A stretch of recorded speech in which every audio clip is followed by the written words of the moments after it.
Welcome to Aadhira's kitchen. இன்றைக்கான தலைப்பு, ஆன்மீக தலைப்பு என்னன்னு பார்த்தீங்கன்னா, செவ்வாய்க்கிழமையுடன் வரும் மைத்ரேய முகூர்த்தம். இந்த தாந்திரீக பரிகாரம் கோடி கடனும் படிப்படியாக குறைய ஆரம்பிக்கும். முருகனை நினைத்து முழு நம்பிக்கையுடன் செய்யுங்கள் அப்படின்னு தலைப்பு போட்டிருக்கு இல்லைங்களா? அது என்னென்னு பார்க்கலாம். எல்லோரும் நோய் நொடி இல்லாமல் நல்ல ஒரு செல்வ வளத்தோட கடன்கள் இல்லாமலும் நல்லா இருக்கணும்னு வேண்டிக்கிட்டு இந்த பதிவை நான் ஆரம்பிக்கிறேன். இப்போது நம்ம செவ்வாய்க்கிழமை அப்படின்னாலே நம்மளுக்கு எல்லாருக்கும் ஃபஸ்ட்டு ஞாபகம் வர்றது முருகன் கோவிலுக்கு தான் போகணும்னு ஃபஸ்ட்டு நினைப்பாங்க. அடுத்து மதியம் அந்த ராகு காலம் இருக்குது இல்லைங்களா? அந்த ராகு கால நேரத்தில் துர்காதேவிக்கு போயிட்டு துர்காதேவி சன்னதியில் விளக்கு போட்டு வர்றது ரொம்ப ரொம்ப நல்லது நடக்கும். இப்போ இந்த செவ்வாய்க்கிழமையில் கடனை அடைக்கிறதுக்கு எப்பவுமே ஒன்று தெரிஞ்சுக்கோங்க. ஒரு கடன் அடையணும், அந்த கடனை குறைய ஆரம்பிக்கணும், ஒரு நகையை அடகு வச்ச நகையை மீட்கணும் அப்படின்னா கூட இந்த செவ்வாய்க்கிழமையில் போய் நம்ம அந்த கடனை கொடுக்க கண்டிப்பாக அந்த கடன் நிச்சயமாக நீங்கள் எப்படி வேணாலும் யோசிச்சு பாருங்களேன், கண்டிப்பாக அந்த கடை அடைய ஆரம்பிச்சிடும். அது எந்த வழியில் தான் அந்த பணம் வரும், எந்த வழியில் நமக்கு வருமானம் வரும்னு சொல்ல முடியாது. திடீர்னு ஒரு வருமானம் ரெட்டிப்பாகும், ஏதோ வரவேண்டிய இடத்துலேருந்து சொத்து பிரிஞ்சு வரும், உங்களுக்கு வரவேண்டிய பணம் சேரும். இப்படி எல்லாம் நடக்கும் பொழுது அந்த கடனை நம்ம கண்டிப்பாக அடைச்சிடுவோம். அதே மாதிரி நீ செவ்வாய்க்கிழமையில் மைத்ரேய முகூர்த்தம், அதுவும் எப்பவுமே மைத்ரேய முகூர்த்தம் பார்த்தீங்கன்னா அன்டைமில் விடிகாலம் அப்படிலாம் கூட வரும். இந்த முகூர்த்தம் என்ன இருக்குதுன்னா, பொழுதுக்க 7 மணிக்கு சாயங்காலம் நம்ம எப்பயும் முருகனை நினச்சி விளக்கேற்றுவோம் இல்லைங்களா? இன்றைக்கி பூஜை பண்ணுறவங்க முருகனுக்கு பூஜை பண்ணுவீங்க மாலை நேரத்தில். அந்த நேரத்தில் இந்த தாந்திரீக வழிபாட்டை, இந்த வழிமுறையை நீங்கள் பின்பற்றி பாருங்கள். நிச்சயமாக சொல்கிறேங்க, உங்களுடைய கடன் கண்டிப்பாக தீரும். நீங்கள் இப்போ ஒருத்தவங்களுக்கு பணம் கொடுக்க போகிறீங்க, வட்டி கொடுக்க போகிறீங்க அப்படின்னா, இன்றைக்கி அவங்களுக்கு ஒரு கடன் கொடுக்குறவங்களுக்கும் அவங்களுக்கு ஒரு தொகையை நீங்கள் இந்த 7 மணிக்கு அப்புறம் அவங்களுக்கு இந்த தொகையை கொடுத்து பாருங்கள். நிச்சயம் உங்கள் கடன் அடைந்தே தீரும். இது ஒரு நிதர்சனமான ஒரு உண்மை. இதை நீங்கள் இந்த நேரத்தில், அம்மா நான் பேங்க்கில் வச்சுக்கிறேம்மா, பேங்க்கில் கடன் இருக்குதும்மா, பர்சனல் லோன் இருக்குமானா கூட அதுக்கு ஒரு பார்ட் பேமெண்ட்டுன்னு ஒன்று சின்னதாக கொஞ்சம் ஏதாவது கட்டுற மாதிரி ஏதாவது ஒரு வழிமுறை இருக்கும். அந்த நேரத்துக்கு அந்த பணத்தை நீங்கள் செலுத்தி பாருங்கள். பார்ட்டு பிரிவில் கட்டுறதுன்ற மாதிரி அந்த 7 மணிக்கு மேலே இதை நீங்கள் இந்த மைத்ரேய முகூர்த்தத்தை இதை நீங்கள் சரியாக பயன்படுத்தி இந்த தாந்திரிகத்தையும், இல்லைம்மா என்னால் அந்த கடன்காரங்க கிட்ட போய் கட்ட முடியாது, வட்டி கட்டுறதா இருந்தால் கூட அந்த நேரத்தை அந்த வட்டியை கொடுத்து பாருங்கள். உங்கள் கடன் நிச்சயமாக சொல்கிறேங்க, ஏதாவது ஒரு வழி பிறந்து இதுலேருந்து நீங்கள் கடன்லேருந்து வெளியே வந்துடுவீங்க. கோடி கடனும் தீர்ந்துடும் சொல்லுவாங்க இல்லைங்களா? 6 முகம் அருளிடும் அனுதினமும் 7 முகம்னு. அந்த மாதிரி 6 முகத்தை அவர் அருள் புரிஞ்சாருன்னா நம்மளுக்கு எப்பவுமே 7 முகம் தான். நல்ல ஒரு 7 முகமாக நம்ம இருப்போம். அதுவும் மைத்ரேய முகூர்த்தம் என்பது இன்னைக்கு 7 மணின்னு வச்சுக்கோ. நீங்கள் எந்த இதுவும் நம்ம சாதாரணமாகவே நான் உங்களுக்கு வீடியோவில் சொல்லித்தரேன். ஏன்னா எப்பவுமே என்னுடைய இது எப்படின்னு பார்த்தீங்கன்னா, பிள்ளைங்களே சொல்லுவாங்க, ஒரு அம்மாவுக்கு பிள்ளைங்களுக்கு அம்மா சொல்லித்தர மாதிரி நீங்கள் வீடியோ பேசுகிறீங்க, எங்களுக்கு சில நேரம் உங்கள் வீடியோ கேட்கும் போது எங்களுக்கு அழுக கூட வந்துடும் அப்படின்னு நீங்கள் சொல்லுவீங்க. எனக்கு அதில் கமெண்ட்ஸ்லாம் நிறைய வந்திருக்கு அந்த மாதிரி. அதனால் எதுக்குமே கவலைப்படாதீங்கப்பா, எல்லாத்துக்குமே ஒரு முற்றுப்புள்ளி. பகல் என்றால், இரவு என்றால் பகல் விடுந்தே தீரும். எப்பவுமே தெரிஞ்சுக்கோங்க, ஒரே மாதிரி இரவாகவே நம்ம பொழுது போயிடாது. ஒரு சிலர் இப்போ புது பணக்காரவங்களாம் அலட்டல் இருக்குது பாருங்க, தாங்க முடியல.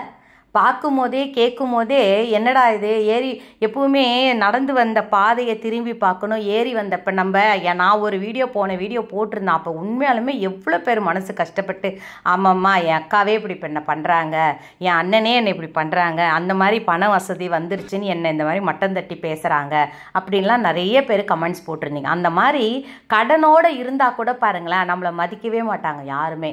அவன் ஒரு கடன்காரன், என்னமோ குடிகாரன் மாதிரி அவன் ஒரு கடன்காரன் இருக்குது. எதனால் அந்த கடன் வந்துக்குது, எதனால் நம்ம இந்த பிரச்சனை போய் மாட்டணும், நம்மளுக்கு அந்த ஆறுமுகனுக்கு தெரியாதா? நிச்சயமாக சொல்கிறேங்க, நம்மளை அந்த மாதிரி மறைமுகமாக தாக்குறவங்கள நீங்கள் என்ன பண்ணுறீங்கன்னு பார்த்தீங்கன்னா, அவங்க பக்கமே போகாதீங்க. அதை மறைமுகமாக தாக்குறவங்களுக்கு நான் உங்களுக்கு ஒரு வீடியோவில் இன்னொரு வீடியோவில் நான் சொல்கிறேன். இப்போ நம்ம இந்த தாந்திரிகத்தை பற்றி பார்ப்போம். இந்த மைத்ரேய முகூர்த்தம் 7 மணிக்கு விளக்கேது. நான் இல்லைம்மா பொழுது போனால் 6 மணிக்கு ஏற்றிடுவோம்மா. ஏற்றுங்க. 6 மணிக்கு ஏற்றிட்டு 7 மணிக்கு என்ன பண்ணுறீங்கன்னா ஒரு குறிப்பிட்ட தொகையை எடுத்து கடனை என் கடன் அடைய வேண்டும், ஒரு பிரியாணி இலை எடுத்துக்கோங்க. அதில் எழுதுகிற எழுத்து அத்தனையுமே பலிக்கும் அப்படின்றது ஒரு ஐதீகம். அந்த பிரியாணி இலையில பச்சை கலர் பேனாவால் இல்லை ஸ்கெட்ச் பென் இருந்தால் கூட அதில் எழுதுங்க. இல்லை மஞ்சளை கரைச்சி மஞ்சளை தொட்டு அதில் எழுதுங்க. என் கடன் அடைந்து விட்டது அப்படின்னு எழுதுங்க. எழுதிட்டு ஒரு தொகையை ஒரு 101 ரூபா இல்லை ஒரு 501 ரூபாய் எடுத்து ஒரு கவரில் போட்டு, கவர் வேண்டாம் அப்படியே கூட அந்த பிரியாணி அந்த இலை மேலே அந்த பணத்தை அந்த 7 மணிக்கு வைங்க. இந்த கடன் அடைஞ்சிடுச்சு மனசு முழுவதும் அதை நினச்சி இதை நீங்கள் செய்யுங்க. கோடி கடனும் உங்களுக்கு தீர ஆரம்பிக்கும். 1 ரூபா கூட கடன் மிச்சம் இருக்காது. இதை நீங்கள் நம்பிக்கையோடு செய்யுங்க. இன்றைக்கி 7 மணிக்கு இதை மைத்ரேய முகூர்த்தத்தில் கடன் அடைக்கிறதுக்காகவே இந்த மைத்ரேய முகூர்த்தம் வரும். இதனாலேயே அந்த கடன் தீரணும். கடன் மட்டும் வாங்காதீங்க. இந்த நேரத்தில் போயிட்டு கடனை அடையுங்க. ஓகேங்களா? அப்புறம் இதை சொல்ல வந்தனே, மறைமுக தாக்குதல் பண்ணுறவங்க நம்மளை மதிக்க மாட்டாங்க. நம்மளை என்னமோ அவங்களாம் உத்தமி மாதிரியும், அவங்களாம் பத்தினி, நம்மளாம் மட்டமானவங்கன்ற மாதிரி நம்மள்கிட்ட பிஹேவ் பண்ணுறது, நம்மளாம் கெட்டவங்கன்ற மாதிரி நம்மள்கிட்ட பிஹேவ் பண்ணுறது. இது ஒருத்தவங்க எனக்கு கமெண்ட்ஸில் போட்டு இதற்கான வீடியோவே நீங்கள் போடுங்கம்மான்னு சொல்லியிருக்கிறாங்க. அதை நான் போடுறேன். இந்த கடன்காரவங்கன்ற அந்த பேர் நமக்கு வேண்டாம். நம்ம அந்த கடன்லேருந்து வெளியே வரணும். எதுக்காக கடன் வச்சாலும் நீங்கள் நகை அடமானம் இருந்தாலும் அந்த நகையை மீட்கணும் அப்படின்ற முழு மனதோடு ஆறுமுகனை நினச்சி இன்னைக்கான இந்த பதிவில் இந்த இதை நான் சொல்கிறேன். பணத்தை எடுத்து வைங்க. 101 ரூபாய் எடுத்து வச்சா கூட சரிதான். அதுக்கு மேலே அந்த பிரியாணி இலை ஒரு தட்டு வச்சுக்கோங்க. அந்த பிரியாணி இலையில எழுதுங்க கடன் அடைந்து விட்டதுன்னு எழுதுங்க. அதுக்கு மேலே அந்த பணத்தை வச்சுருங்க. ஏன்னா அந்த பணத்தை வச்சாலே கடன் அடைஞ்சு விட்டதுன்னு அர்த்தமாகிடும் இல்லைங்களா? பணத்தை வச்சுட்டு கற்பூரம் ஏற்றுங்க. நெய்வேத்தியம்லாம் உங்கள் இஷ்டம்தான். டைமண்டு கற்கண்டு படைக்கலாம். படைச்சிட்டு முருகனை கும்பிட்டுட்டு ஒரு 5-6 பேருக்கு எதனா உங்களால் கையில் முடிஞ்ச ஒரு இனிப்பை வாங்கிட்டு போய் இன்றைக்கி உங்கள் கையால் என் கடன் அடையணும், என் கடன் அடைஞ்சிடுச்சு அப்படின்ற ஒரு முழு நம்பிக்கையோட இந்த இனிப்பை அவங்க கையிலலாம் யார் கையிலையாவது கொடுங்க. அது நிச்சயமாக சொல்கிறாங்க, உங்கள் கடன் கண்டிப்பாக காணாமல் போகும். கடன் அடைந்தே தீரும். இதை செய்யுங்க. அதே மாதிரி உங்ககிட்ட அலட்டுறாங்களா, என்கிட்ட அது இருக்குது இது இருக்குது, நான் பெரிய பணக்காரி, நான் பெரிய கோடீஸ்வரி அப்படின்ற மாதிரிலாம் அலட்டல் பேச்சு பேசுகிறாங்க. உங்களை மதிக்காமல் உங்களை, ஏன்னா இது கூட பிறந்த சொந்தங்கள் இருக்கு இல்லைங்களா? அந்த கூட பிறந்த சொந்தமாக இருக்கட்டும், இல்லை வேறு ஏதோ பொண்ணு கொடுத்த இடம் அந்த மாதிரி இடங்கள்ல இருந்தாவது இருக்கட்டும், இந்த மாதிரி மறைமுக தாக்குதல் பண்ணுறவங்களுக்கு எல்லாருக்குமே ஒரு பாடம் புகட்டுற மாதிரி நம்ம இந்த ஒரு வேண்டுதலை வைங்க. அவங்களுக்கே அது திரும்பட்டும், நமக்கு வேண்டாம் அது. ஏன்னா நான் எப்பவுமே அந்த மாதிரி பேச மாட்டேன். இருந்தாலும் என் பிள்ளைங்க கஷ்டப்படுறதை கேட்கும் போது மனசு வேதனையாக இருக்குது.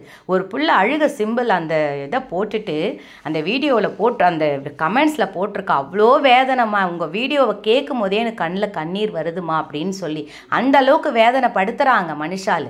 அதனால் சொல்ல வரேன், நீங்கள் இதை செய்யுங்க. கடன்லேருந்து விடுதலை ஆகிடுவீங்க.